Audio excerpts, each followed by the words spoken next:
जीव स्वयं नित्य निरंतर कर्मों के जाल को रच रहा है और अपने आप को बांध रहा है। आपको मुक्त होना है, बंधना नहीं है। जीव का जन्म कर्मों के अनुबंध से होता है, कर्मों के बंधन से होता है, और उसको अपना ऋण चुकाना होता है। कर्मानुबंध ये बहुत सूक्ष्म विषय है। जैसे आप जिस परिवार में जन्म लिए हैं तो उस परिवार के लोगों से आपका ऋण है, इसलिए उसी परिवार में आप आए हैं। और ऋणानुबंध उसको बिना चुकाए या बिना वसूल किए आप वहां से जाएंगे नहीं। आपको लेना है तो वसूल करना है और देना है तो चुकाना है। ये पूर्व के जन्मों से निश्चित किया गया है। जैसे किसी के यहां पुत्र हुआ, जन्म से ही पैसा खर्चा शुरू हुआ, जो बड़ा हुआ तो उद्दंडता के द्वारा मार पूरे परिवार को क्लेश पर क्लेश देता चला जा रहा है। ये तुम्हारे कर्म का फल है। या ऐसे शक्तिहीन बुद्धिहीन ऐसे पागल पूरे जीवन सेवा करो, तुमसे अपना हिसाब चुकाने के लिए वो आया है।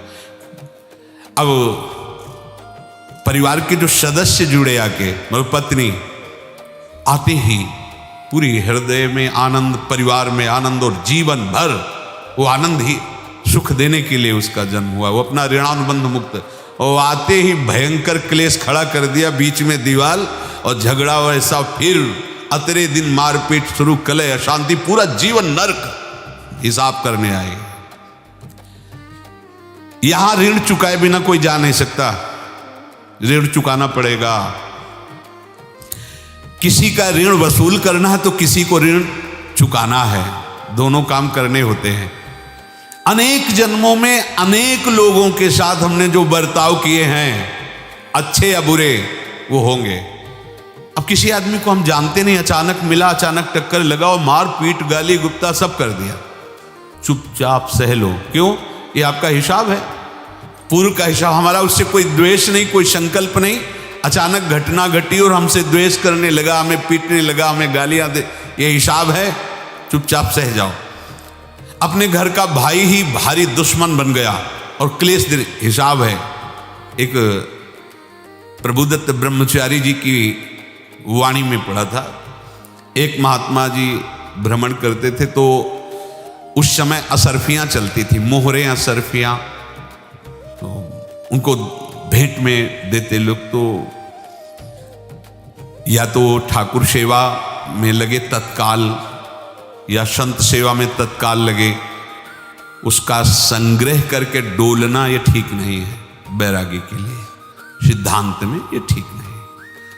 तो जब 2, 4, 6, 8 ऐसे मोहरे हुई तो उन्होंने विचार किया कि और भ्रमण करके जब काफी मोहरे हो जाएंगी तो प्रयागराज में जब कुंभ पड़ता है, एक बार पूरे सब अखाड़े के संतों को, अलग अलग संप्रदाय सब संतों को बुलाएंगे और सबको पवाएंगे। अब साधु है तो यही विचार करेगा, और क्या विचार करेगा।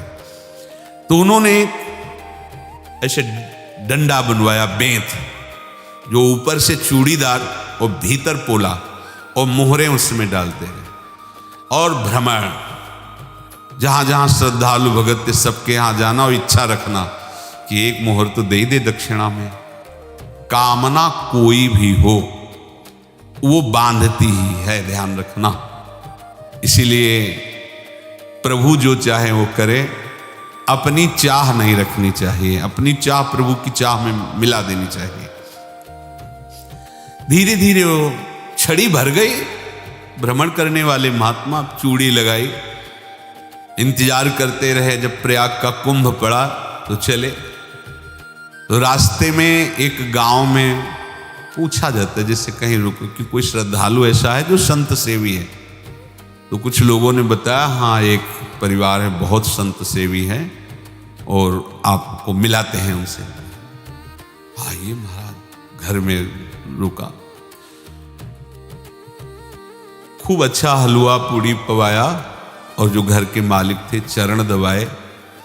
चरण दबाते दबाते उनकी दृष्टि पड़ी उस डंडे पे, इतना मोटा और ऊपर से कुछ चूड़ी सी भी नजर आ रही। इस डंडे में तो कोई रहस्य है ही है। अब महात्मा जी को खवा पिला के सुला दिया। महात्मा जी जब सो गए तो पत्नी से धीरे से कहा, वो डंडा लाओ बाबा जी का। डंडा, वो चूड़ीदार जो ही खोला पलटाया तो सैकड़ों मोहरे। ऐसे संत रोज पधारे भगवान, तुम आनंद हो जाए फिर क्या। पत्नी से कहा, नाप के कंकड़ लाओ। वो तो महात्मा जी तो खाए खीर पूड़ी, आराम से सो रहे। रात में पूरी प्लानिंग करके उसमें कंकड़ भर के चूड़ी लगाकर सिराने रख दिया, सारी मोहरें हटा ली।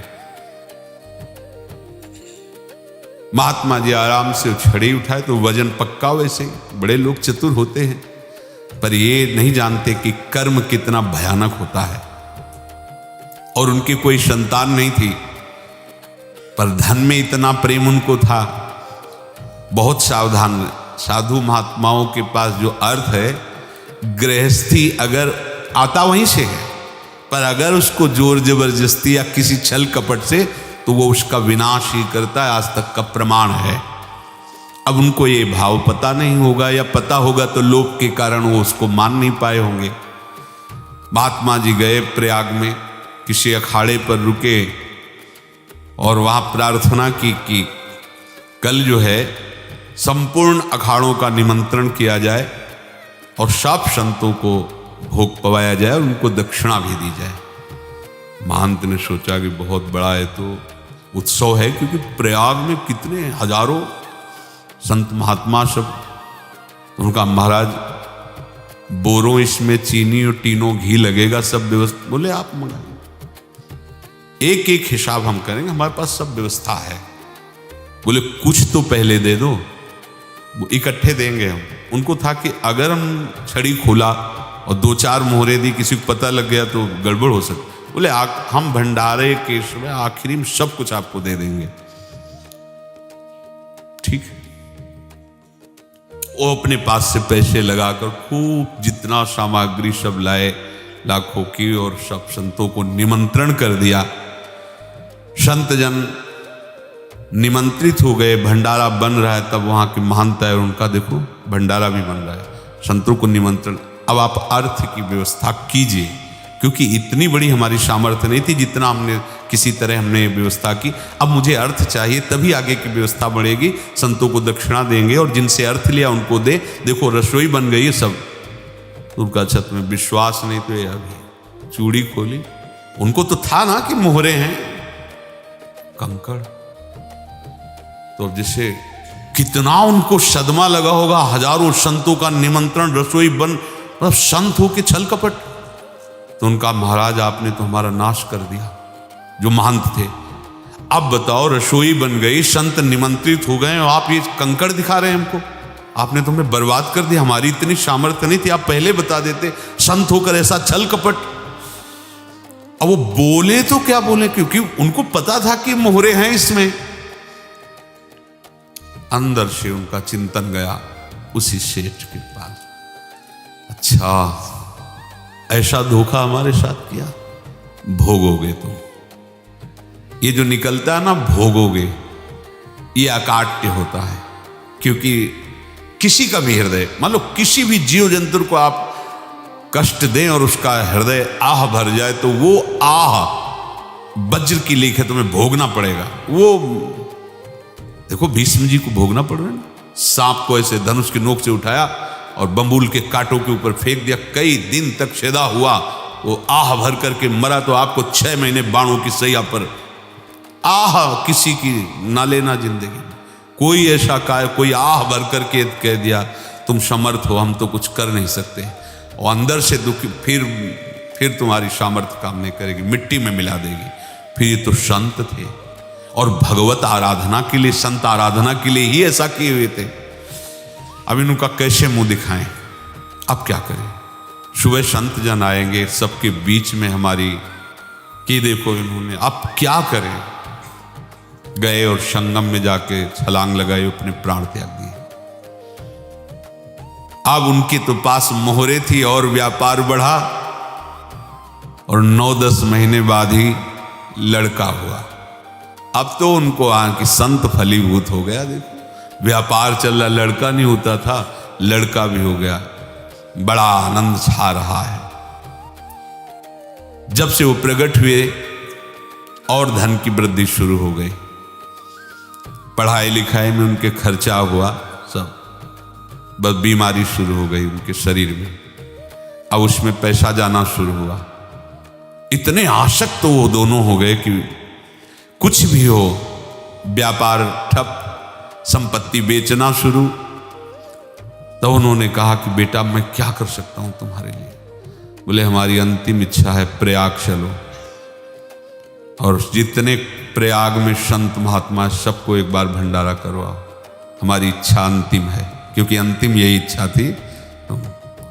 बोले अब ज्यादा संपत्ति तो नहीं रह गई, तो बोले घर बेच दो, मेरे लिए ही तो है, बेच दो, मुझे लगता मैं बचूंगा नहीं, पर मेरी अंतिम इच्छा पूर्ण कर दो।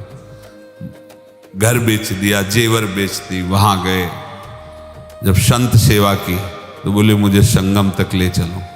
संगम तक ले गए और बोले समझे तुम चुराए थे और हमने उसको छीना है, कुछ नहीं रह गया तेरे पास कुछ, अब केवल ममता और आसक्ति में जल कर मर और नरक प्राप्त कर। मैं वही महात्मा हूं जिसकी तूने मोहरे ली थी, शरीर छोड़ दिया। महात्मा को जन्म लेना पड़ा और इनको दुर्गति भोगनी पड़ी।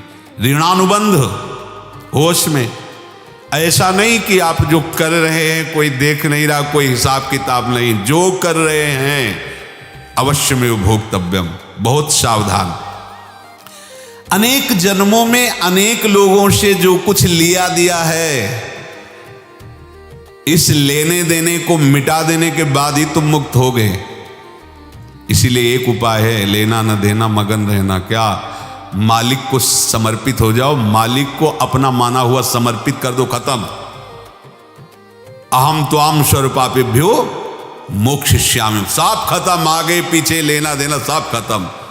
एकादश स्कंद में भगवान श्री कृष्णचंद्र जी ने कहा जो मेरे चरणों का आश्रय लेकर भक्त मेरा भक्ति करता है, उसके पितृ ऋण, मातृ ऋण, देव ऋण, ऋषि ऋण, सब ऋणों से मैं मुक्त कर देता हूं। बस यही एक उपाय है जो इसके बंद करने का उपाय भक्तों के लिए है, वो यही है, भगवान की शरण में होकर अपना माना हुआ पूरा भगवान के अर्पित कर दो। अर्पित करने का तात्पर्य उसमें अहम हटा दो। तो दियम वस्तु गोविंदम तुभ्यमेव समर्पये। जिनसे तुमने सेवा करवाई है उनकी सेवा करनी पड़ेगी, जिनसे तुमने जो कुछ लिया है उनको देना पड़ेगा। ये लेने देने का व्यापार जब तक समाप्त नहीं होगा तब तक तुम्हारा जन्म मरण चलता रहेगा।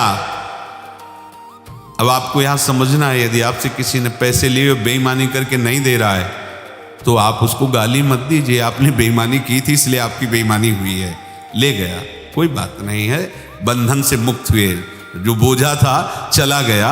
उसको ऐसा ना देखे कि ये बेईमान हमारे रुपए मार लिए, अब जो कुछ होगा देखेंगे। अगर आप आगे नया कुछ करते हैं तो फिर आगे का हिसाब आपको भोगना पड़ेगा, ध्यान रखना। ऐसा नहीं है कि आपको भोगना नहीं पड़ेगा। एक ही उपाय है कि अब जो शरीर धारण किए इसी में जो भोग ले, आगे ना होना चाहिए। तो क्या करे? सर्वतो भावेन भगवान की शरण ले ले। ये तो सर्वाणि कर्माणि मयि सन्न्यस्य मत्पराहा अनन्ये नैव योगेन माम ध्यायन्तु उपासते तेषाम् अहं समुद्धर्ता मृत्यु संसार से। ये बड़ा कठिन है पार होना, कोई छोटी मोटी बात है। एक महात्मा बाल्यावस्था से भजन करते थे, शालिग्राम भगवान पास रखते थे और उन्हीं की आराधना करके बस पाठ, नाम, जप और भ्रमण करते थे।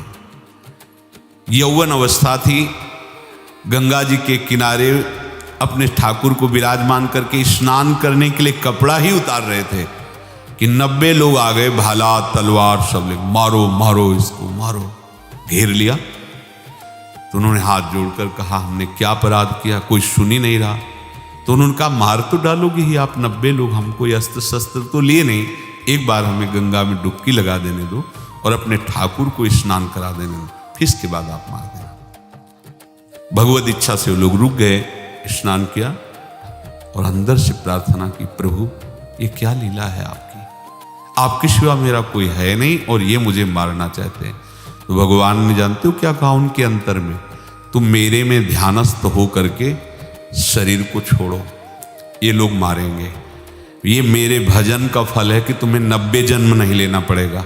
एक ही जन्म में 90 मिलके, तुमने 90 हिंसा की थी पूर्व में, तो तुम्हें 90 बार जन्म लेना होता और एक एक करके मारते। ये मेरे भजन का प्रताप है कि एक बार में ही 90 का हिसाब हो जाएगा। तुम आंख मूंदो, मेरे ध्यान में मगन रहो, मेरे प्रताप से तुम्हें कोई चोट नहीं होगी और स्वाभाविक मूर्छावस्था में प्राण तुम्हारे छूट जाए। ऐसा ही हुआ, ऐसा हुआ। तो ये बात समझ लो कि ये जो कर्मानुबंध है, ऋणानुबंध है।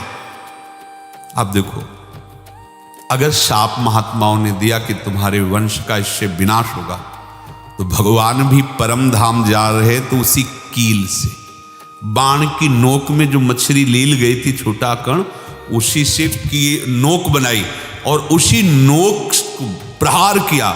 भगवान के श्री चरण में वही बाण की नोक लगी और भगवान ने स्वीकार किया ना। भगवान का बड़ा लीला विचित्र है। अगर छुप करके उधर रामावतार में बात, तो इधर ऐसे स्वीकार किया है भगवान ने। ऐसा कहीं नहीं दिखाया कि मैं भगवान हूं तो मैं अपने लिए, ऐसा नहीं दिखाया। नारद जी का हित किया पर नारद जी ने श्राप दिया तो भगवान ने स्वीकार किया। बंदरों ने ही सहायता की, जैसा बोले थे वैसा। ये लीला इस शरीर में भोगनी पड़ेगी। हाँ, ज्यादा को कम में भुगता देंगे, पर अब अगला शरीर ना मिले, इसके लिए सर्वतोभावेन भगवान के आश्रित हो जाए। जैसे आपने दुकान फैला रखी है तो उसमें दो काम होते हैं, लेना और देना। किसी को उधार दिया है तो हमें उससे लेना है, और कोई नगद देकर सामान ले रहा है तो उसे सामान देना है, या उधार लिया है तो हमें उधार देना है। अब अगर दुकान बंद करनी है तो तुम्हें देने वालों पर जोर देना है, लेने वालों पर जोर नहीं। लेने वाला तो जाओ, हम क्षमा किया, समर्पित किया, हमारा कोई संबंध, खत्म हो जाए, वो खुशी हो जाएगा। लेकिन देने वाला, तुम अगर दुकान भी उठा दोगे तो जहां भी रहोगे तुम्हारे पास वो आएगा, लाइए हमारा। तो देने पर नजर रखिए, जिसका जिसका हिसाब है वो आपके सामने आता जाए, हटाते जाओ। लेने पर नजर मत रखिए और दुकान फौरन उठा दीजिए, नहीं अगर लेते देते रहे तो चलता रहेगा। आगे चलकर कुछ लेना न देना, मगन रहना बस अपने प्रभु के चिंतन में। अब हम कैसे जाने कि किसको क्या देना है, हमें क्या पता। तो हम पूरा हिसाब जिनको पता है उनको दे देते हैं।